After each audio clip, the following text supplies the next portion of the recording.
7.3 The Fan. Hello and welcome into the Skraby Show for October 15th, 2025. Thank you for joining me. We have some stuff to talk about here in the next hour, and we're going to get back into the Mike Shildt Padres situation because the Kevin Acee article, there's always a fear for me, at least in sports talk radio or just in radio in general, that you talk about something and what you talk about can somewhat be wiped away in the posting of an article about an hour and a half after your show. So I sat here and I talked about Mike Shildt and how he was able to make a brave decision to retire before his mental health got so bad he couldn't deal with it anymore. Well, I still think that message I shared last night stands, but that the message is take care of your mental health and prioritize your mental health. But we have a little bit more to talk about here. And if you haven't heard, Kevin Acee put out an article in the Union Tribune kind of talking about Mike Shildt's time with the Padres, and he quoted up to 20 sources, or he didn't quote, but he said up to 20 sources had shared some things with Kevin Acee about what it was like to work with Mike Shildt, work under Mike Shildt.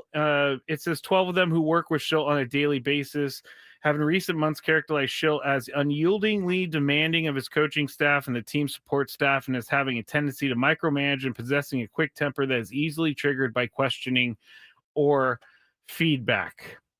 Which, if it's true that all happened, which I mean, I can understand it happening.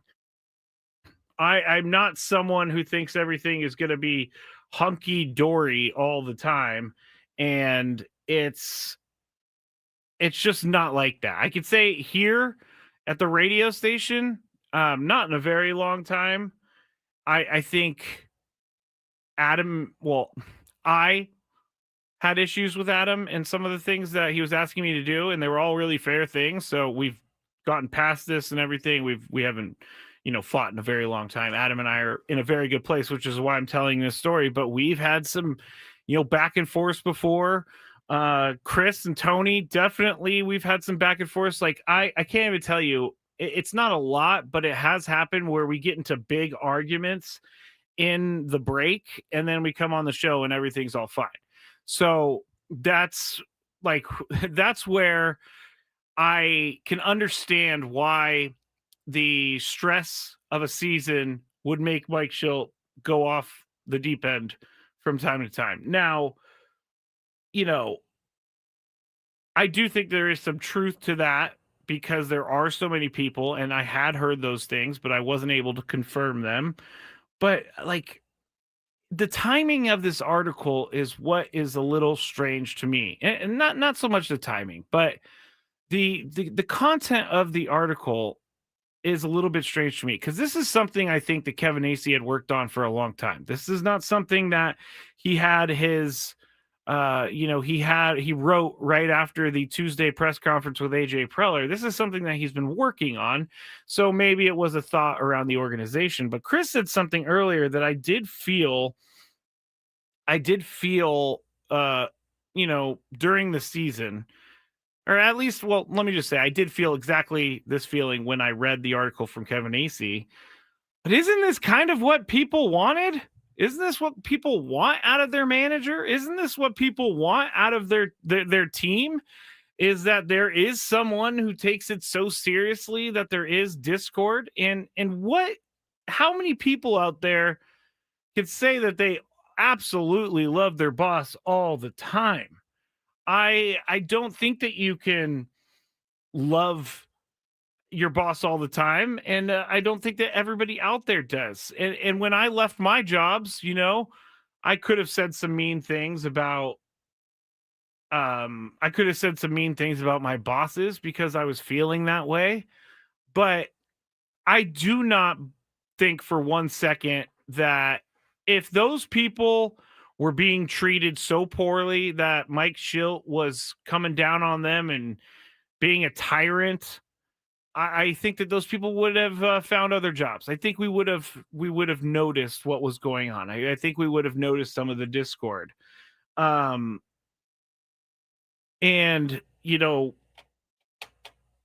I keep getting this this message. I've had this message texted me a couple times, and I'm not a fan. The message basically is, but does that excuse him for being the way that he is or was? First off, I have to say I'm not really sure how he was because I wasn't there, but um, I'm not a fan of treating other people poorly, even if it's for the greater good. I personally think that things work when it's a little bit when there are constructive things happening. I think that it's better to work in an environment where you're encouraged. No one wants to be the person who is. No one wants to be the person who's like, "Oh no, the boss is here. He's going to come down. He's going to yell at me." If these were constructive conversations, and even a coach in the Kevin Acee article said that it made him a better coach. So I can't say that Mike Shildt was this article to me, and Kevin Acee did go get he did go talk to people who are in the know, so I at least appreciate that. But this whole article to me is just something to fill the news cycle. I don't really think there's anything going on here. And I again am not a fan of berating someone, which is what was reported by Kevin Acee. Not a fan of that. You cannot treat people poorly like that just because you're in a position of power. Now, why was he harder on the coaching staff than he was the players? That is a fair question, I think. I think that if you think about that question, I don't know the answer, but I kind of have a feeling that there's some sort of truth to the fact that maybe Mike Shildt, didn't have that Major League Baseball playing career. I'm not saying any of this is true. These are just my thoughts on things. And so it's like Mike Shildt wanted the clubhouse to self-govern, which I think does happen. It does self-govern, but I do think that a manager sometimes needs to go and talk to a player and kind of light a fire under them if they need a fire lit under them. So I'm not a fan of someone, and in this case it's Mike Shildt. I'm not a fan of someone taking out their frustrations on a coaching staff member rather than going to talk to people directly. For a long time here at the radio station, people went through me to get to Tony, and I was not a fan of it because I did not want to be the middleman of all of the messages. And I thought that at certain points, maybe someone should have said to other people that were using me as his middleman, Tony's middleman, maybe they should have stood up for me. But what I'm saying is, no one really is blaming me for the lack of Tony not responding or something like that. I'm hoping this makes sense, but it's not. I don't think it's making sense, actually. Maybe I'm on the right track. I'm trying to think of a different way to go about this because I know that people are thinking you're just on the Padres station, and so you need to say these things. That is absolutely not true. I do think that there was probably some bad working relationships, but it doesn't, in my opinion, mean that we have to trash Mike Shildt forever because of this. I mean, how many times during the season people said that these guys don't care? These guys don't care. These guys don't care. Why do we keep getting mad at players when they do care? And when they show, or players, coaches, when they show us he cares? Like, I don't understand the double standard of that. And it really bothers me because you can sit there and you can say every single day, look at Fernando. He looks like he doesn't care. But then, Fernando starts destroying something in the dugout. It's like, oh, that's too much. That guy needs to calm down a little bit. I think that maybe in the end, when Mike Shildt looks back on this, I think that maybe there will be some growth in him to say, hey, maybe some of that stuff I needed to be the one to deliver the message to the player. Like, instead of having his and through the article, they also said this, which was Sometimes they went out for drills. Mike Shildt wasn't very clear on what he wanted, and then he would get mad and yell at the coach. Okay, that is not cool, because you need to, if you're going to be a manager and you're going to be a leader, you have to be the number one person that is communicating and making sure the message is being communicated. And it doesn't sound like sometimes that was the case. And is it misplaced anger by Mike Shildt to take it out on the coaching staff? Yeah, it definitely is. And I'm not condoning that whatsoever. But I don't really get why we're mad at Mike Shildt for caring. Did he go over the line? If there's something that comes out later that was like he attacked someone, and I'm just throwing it out there, it's not like there's any truth to this. But if he was verbally abusive to the point where it was so bad that there were some internal conversations going on between HR and Mike Shildt and whatever, then that's not good. And if I hear any of that, then I will say that. And I will say I'm sorry, because I believe that Mike Shildt wasn't that person. And I still believe Mike Shildt wasn't that person. But all of these conversations that we're having and all of these things that people are presenting in fact are not fact, because we were not there. These are all rumors. Yes, Kevin Acee talked to people. But what if that person didn't like Mike Shildt and this was their time to get the bad thing that they wanted to say about him? And the reason I'm even focusing on Kevin Acee's article so much is because he actually did do that work. Everybody out there who's saying that they know what happened and they have sources, I got one of the closest sources to the Padres in the room. And I have asked Tony, hey, tell me the truth. You know, Tony doesn't know everything, and Tony, I don't think, wants to put himself in that position to know everything. But at the same time, if people like Tony don't know, then there are certain people who have not been working with the team out there that do not know either. And if people are saying that he was fired and the Padres are covering it up, then why would he turn down $4 million? I'm going to always come down to that.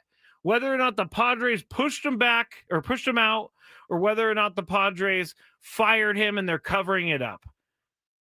If there's some secret payment of money to Mike Shildt that we find out later down the road, then I will change my tune. But I'm going to sit here and tell you that Mike Shildt walked away on his own because he left money on the table. If the Padres wanted to get him out of there, they could have fired him and paid him what was left on his contract. But it does get me a little fired up when people who don't really have any proof. It's really easy for me to come on here and, it's really easy for me to come on here and just say things. And then when it's time to prove them, I don't have any proof. And I'm just like, oh, whatever. I heard that. Like, I'm never going to do that. I am never going to come on here and be like, well, I heard that this serious thing that we're talking about was true.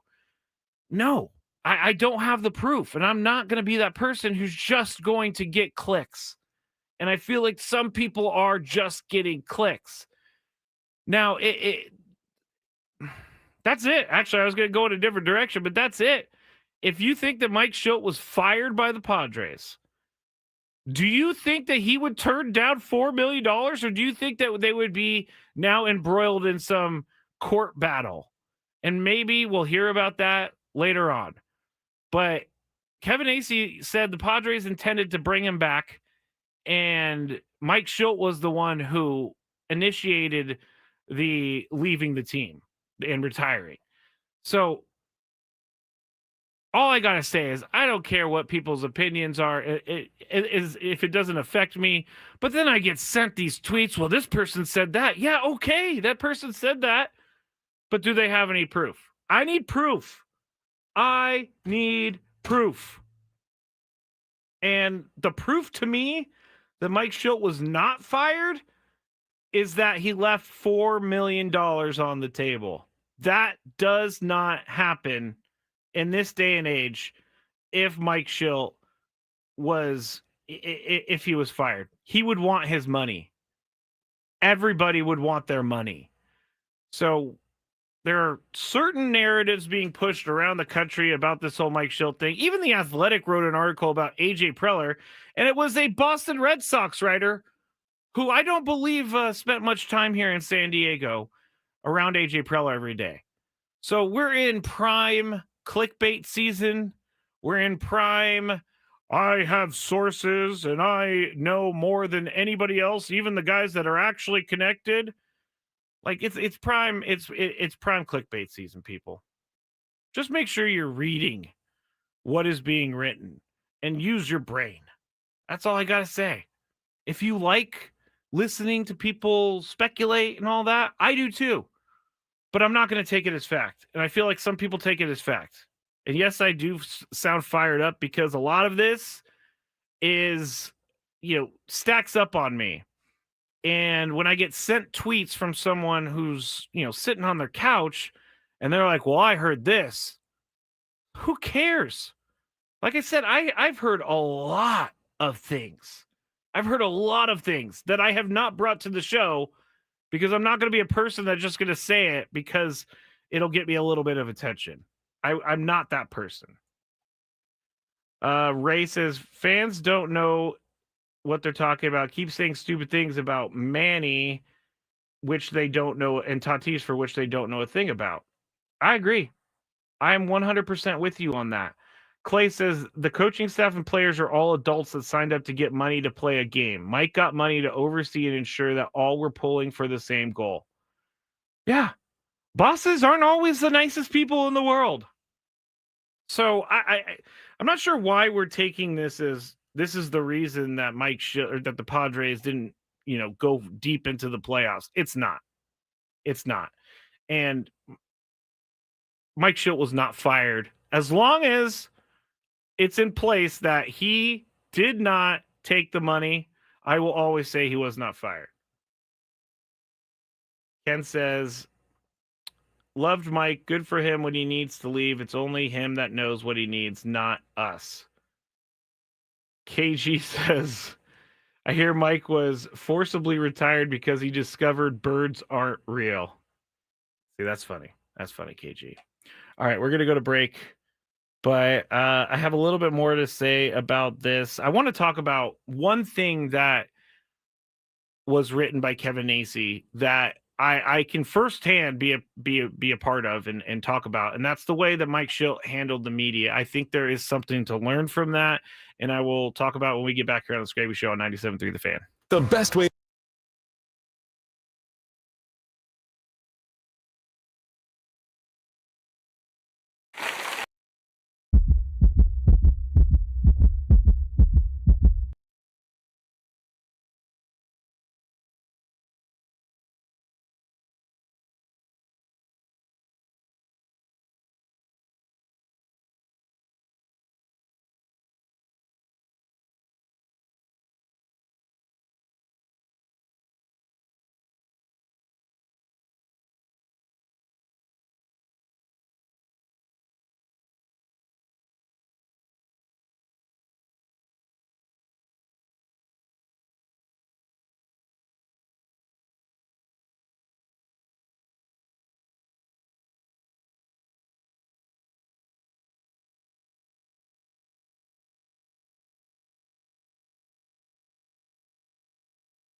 calmed down slightly.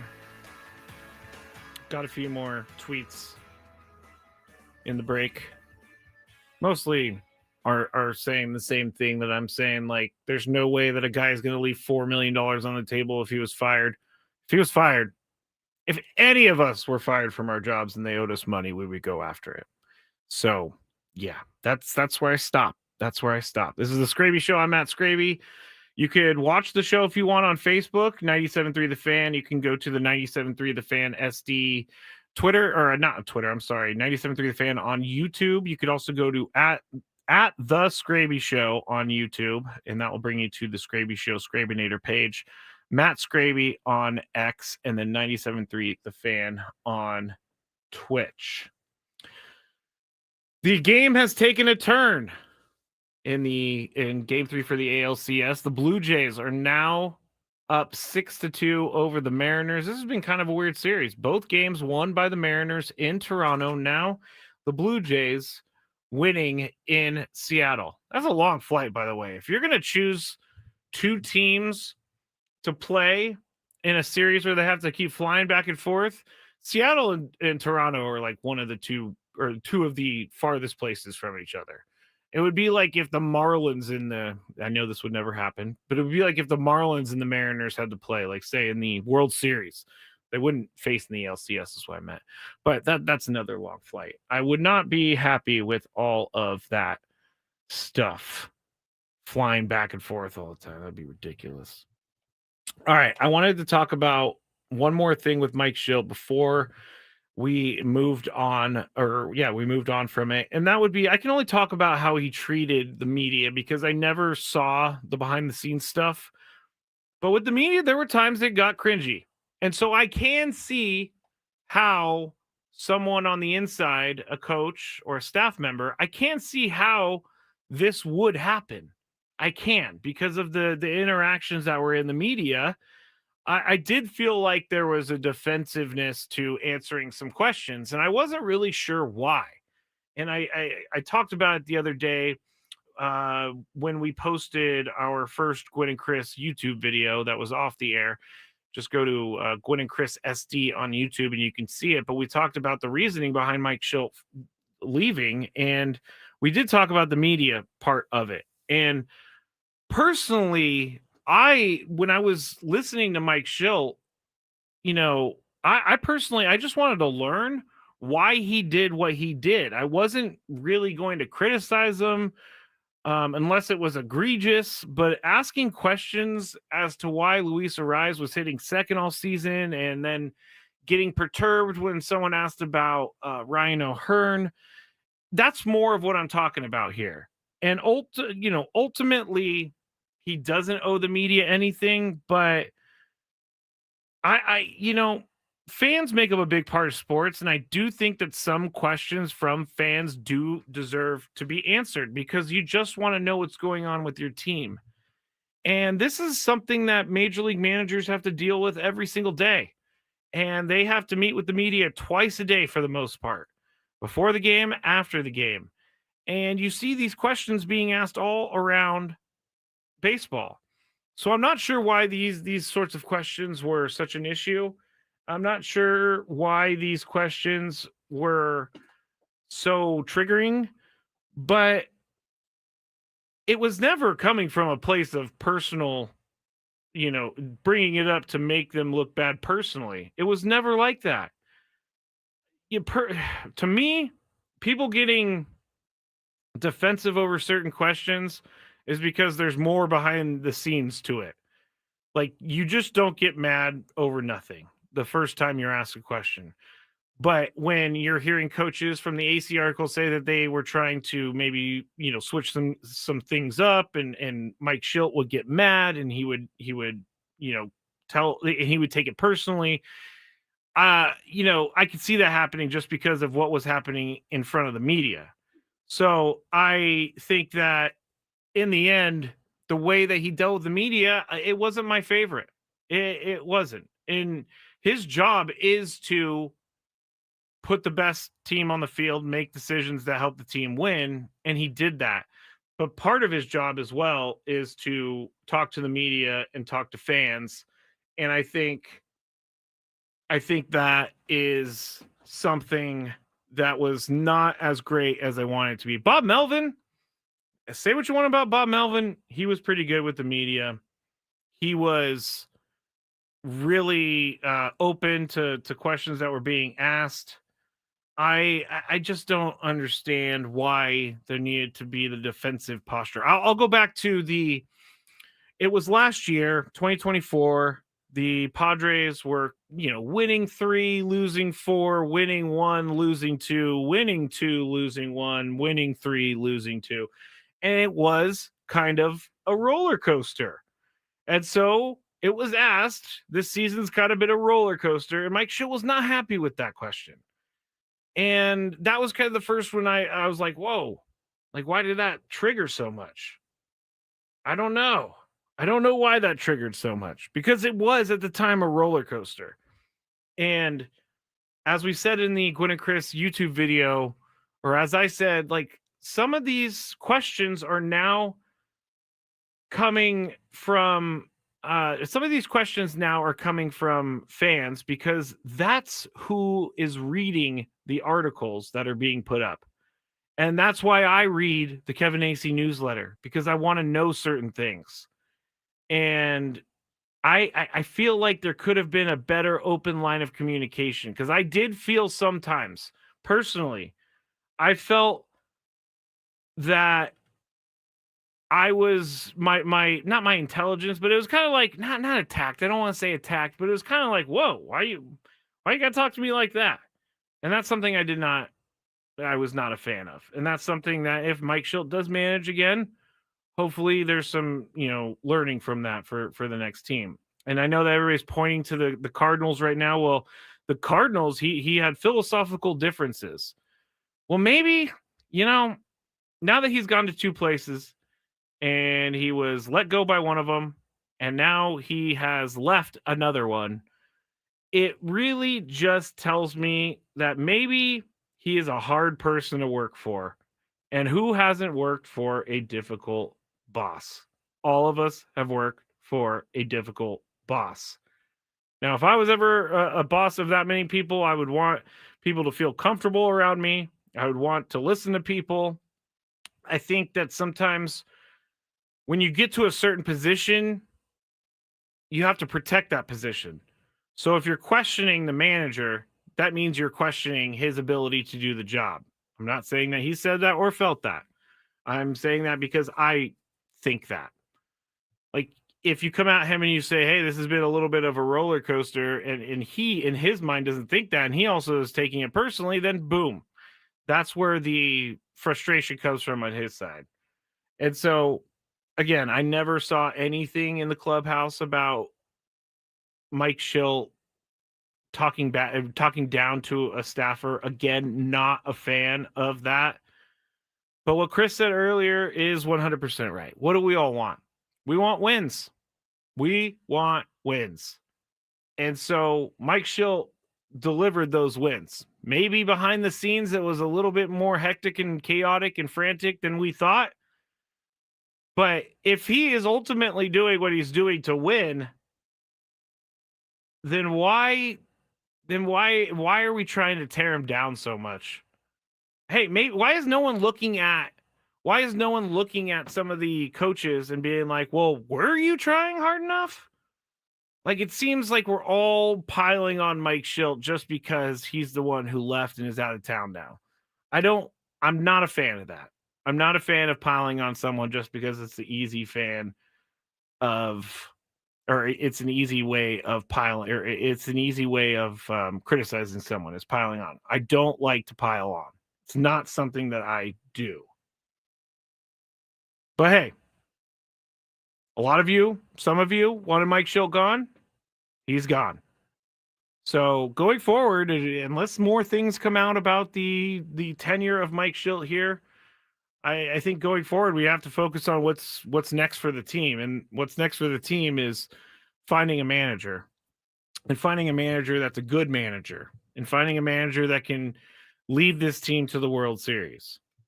But I had someone tell me this a month ago or so, and they're a Padres fan, but they say, I think some Padres fans are more upset that they're not right than the team actually winning. So when they're doing their negative thing on the internet and the team's, winning, they don't get the same traction because they want the team to be bad. And I'm not pointing fingers, but there are certain fans out there that want the team to be bad so that they can be right.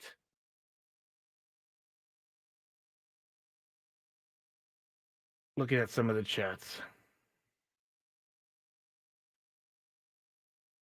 Jacob says Fernando, Tatis Jr., Luis Ariz, and Manny Machado combined to hit 4 for 33. Mike was not the problem. That's true. That's true. KG says basically he was asked the same question twice and it was just annoying and unnecessary. His reaction is kind of understandable considering he gave a very long answer the first time. Jacob also says, I just want a championship, man. Just want a championship. Yeah, I don't know why people are so mad. I don't know why people are so mad at Mike Shildt. As long as he didn't attack someone or assault someone. I mean, there are lines for me in verbally assaulting. I just want, if it was a productive workplace that had some disagreements in between, that sounds like a normal workplace for me. Sounds like a pretty darn normal workplace. All right. That's it for the Mike Shildt stuff for today. When we get back, we're going to talk fantasy football because Yahoo Sports put out projections, the odds.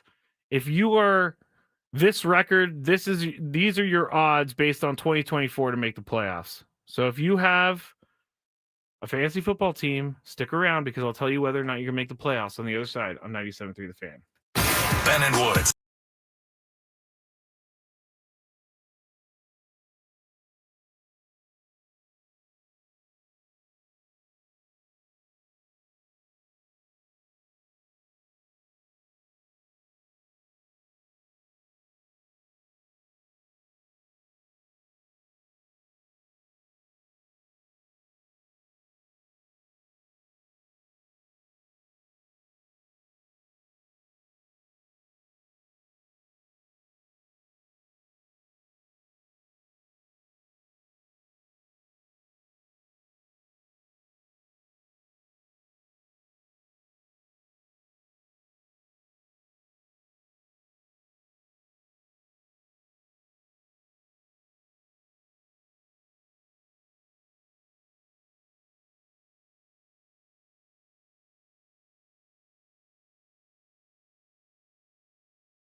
Matt Skraby with you.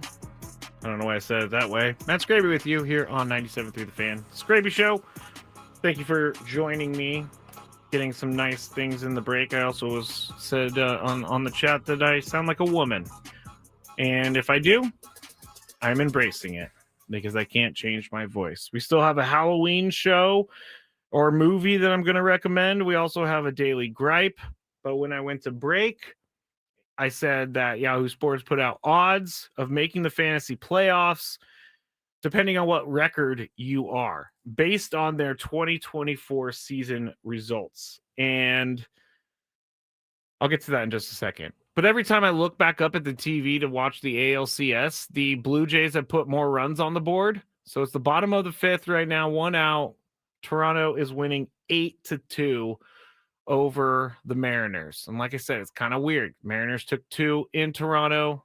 Now the Blue Jays are looking to take 1 in Seattle. But I, outside of the Dodgers being so annoyingly good, this has been a pretty good playoffs. There have been some really good games. There haven't been many blowout games that are just not fun to watch. And for the most part, I've been pretty entertained by the playoffs this year. I am someone who depends on I got distracted there for a second. Depends on, storylines of the game, whether or not I'm going to sit down and watch an entire playoff game. Now that they're in the ALCS, NLCS, I'm definitely going to be sitting down in the World Series to watch it. But leading up to those two, I will monitor games, but I won't necessarily watch them. But I have enjoyed every single game that we have watched this year, this playoffs. Robert says, don't listen to that. You do you, bro. Thank you, Robert. I appreciate that. I saw there was a famous person, not famous, but there was a sports reporter out there who posted all this stuff about how, people come at them for their jobs and how easy it is and how wrong they are and all this other stuff. And then I saw a comment that said, why do you people with a platform always recognize the bad comments but not the good comments? And I thought that was pretty interesting because it's true. And the reason I think I do that is because it's really, really, really hard for me to look away from someone trashing me. It is. And then when someone says something nice, I take it and I appreciate it, but then I don't ruminate about it like I do with a negative comment. So that's why sometimes I call out the negative people, because it's fun to put them on the spot. And it's also fun to feel like I'm getting some of my power back. So that's why sometimes I call out negative people. And there are plenty of those negative people right now. Plenty. All right. Odds of making the fantasy playoffs, according to Yahoo. If you're 6-0, which if you are, good for you, you have a 97.1% chance to make the playoffs. If you're 5-1, still a great record, 90.7% chance to make the playoffs. Now, I'm 4-2 in both of my leagues. 4-2 is where it starts to drop a little bit. 76.1%. 76.1. It goes from 90 at 5-1 to 76 at 4-2. Now, if you're 3-3, it cuts even more. 53.7%. So you have a better than half chance of getting into the playoffs. And then if you're dreaded 2-4, 29.9%. If you're 1-5, 12.8%. And if you're 0-6, 5%. I got to know which leagues have a player that's 0-6 last year and made the playoffs, because that is impressive.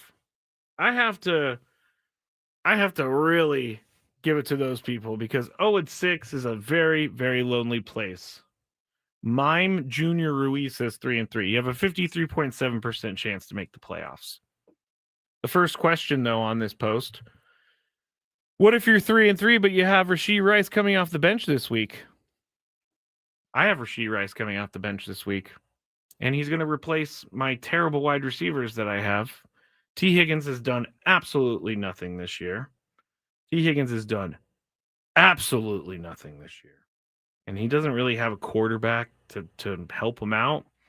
My other receiver, I think it's so bad I can't even remember the other receiver. So I'm getting on my app right now. Oh, it's Devontae Smith.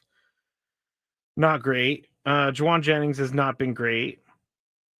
Ricky Pearsall has been good when he's in there, but he's been hurt. I got some injuries to deal with. Rod says he's 4-2. Mime Jr. says I'm 3-3 and I have the GOAT, Rico Dowdle. Well, Rico has been really good. That's one of those players where I saw him on the waiver wire and I was like, should I pick him up? Should I? And then I didn't, and now I regret it because he's been very, very good. All right, I'm going to go back to this YouTube video because I saw this last night and I thought it was pretty awesome. And I know it's about Ohtani, but Bleacher Report put this video out, and I'm going to put it onto the screen right now. There it is. And it's the umpire cam. So I know we're on radio, but I'm going to try to describe it a little bit. But it's the umpire cam, which means there's a camera on the umpire's mask. And so you get to see the pitch. And we always talk about whether or not umpires are doing a good job. Well, you know what? I was watching this, and I did get most of them right, except for the first one. And so I'm going to start playing this video. If you want to go see it, you can go to YouTube and you could search 97, or you could search at the Skraby Show. Just go to like 52 minutes in or something like that. But I'm going to play it. And so it just basically shows you each pitch when you are umping for Ohtani. And it asks you strike or ball. I said strike. It was a ball. Now, this video just proves to me how difficult it is to actually call these balls and strikes. And I've never doubted that it's difficult to call the ball a strike because it looks really difficult. But this is their jobs. Umpires are paid to do this. And I think that I would really like to do something. And personally, I would like to do something as well, which would be to go out there and try to do things that baseball players do on a daily basis just to see how hard it is. And we should do the same for the umpires. We should have to like stand behind a batting practice or something and call balls and strikes, because I think that we would all know it is not easy to be an umpire. But next year they're going to have ABS and all that stuff. But this is a pretty cool video. Go to Bleacher Report and you can basically call the at bat as an umpire for Shohei Ohtani. Some of them look pretty self-explanatory. Some of them don't. And you can see why a catcher framing a ball is actually very beneficial, because I think the first ball that is thrown in this video is one that I actually thought was a strike, but it was low and it was the ball, and the catcher brought it up, and framed it, which I'm looking at right now. And so they called that a strike when they call it a ball when I call it a strike. So anyway, go to Bleacher Report and try to find this video because it's very fun. It's very fun. There was also a New York Times thing a couple years ago where you would have to be the umpire, and I was not as good at being the umpire in that one. Umpiring is very important, but it's also very difficult at the same time. So don't blame an umpire unless it's Doug Eddings or something, because Doug Eddings sometimes calls strikes and balls depending on how he feels that day. 6:51. All right, we're coming to the end of the show. Blue Jays have two guys on, top of the sixth, still 8-2, no outs. My Halloween show or movie that I'm going to tell you about two things today, because we're coming up on Halloween. As everybody knows, I'm a big horror movie fan. I love scary movies. I love scary shows. But I'm really, right now, I just finished The Fall of the House of Usher on Netflix, which is like an 8-episode. It's the same guy who did Black Mass. And it's this, or not Black. Yeah, it was Black Mass. Same guy who did The Haunting of Bly Manor. So these are very good shows, but The Fall of the House of Usher is kind of like it's based off of Edgar Allan Poe's Raven story. I don't know. Is that the name of the story? This is kind of embarrassing. Is it the Raven story, or is it called something else? I really hope it's called the Raven. Good, I had it right. I doubted myself there for a second, but it's kind of like that. It's very fun. It's not so much scary, but there is some Halloween feel to it. So I think that is awesome. Let's see. I'm looking for some comments. Okay. Now the other one is it's a movie. It's a movie, and I think everybody should watch it. And it's called Talk to Me. It was made in 2022. And here's the overview. When a group of friends discover how to conjure spirits with an embalmed hand, sounds stupid, but it's not. They become hooked on the new thrill and high-stakes party game until one of them goes too far and unleashes terrifying supernatural forces. Thought this movie was really good. Rotten Tomatoes gave it 94%. Talk to Me is what it's called. Talk to Me. Thank you, KG. I knew it was the Raven. I just forgot for a second.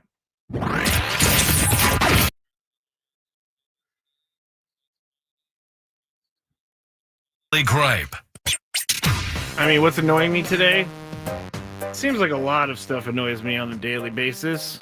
But today would be when people tell me I'm wrong. Well, I have two. When people tell me I'm wrong, but have absolutely no proof behind it to show that why I'm wrong or why they're right. Like, it's really easy to be like, hey, you should believe me. I know what I'm talking about. And it's like, where's the proof? Oh, actually, I don't have any. Well, yeah. The actual daily gripe is right now my phone has 13% battery. For the last 2 weeks, I have not been good at charging my phone. So my daily gripe is that I have been constantly playing with low battery on my phone for the last 2 or 3 weeks. And even if I try to charge it, I have to take it off the charger for some reason. It never gets up to. I should charge it at night, but I'm not charging it at night because I charge it in the morning. The whole thing, I think I need to rethink the way I charge my phone, because today I have been charging it here and there, and I'm only at 13%. So I'm going to have to charge it a bunch tonight.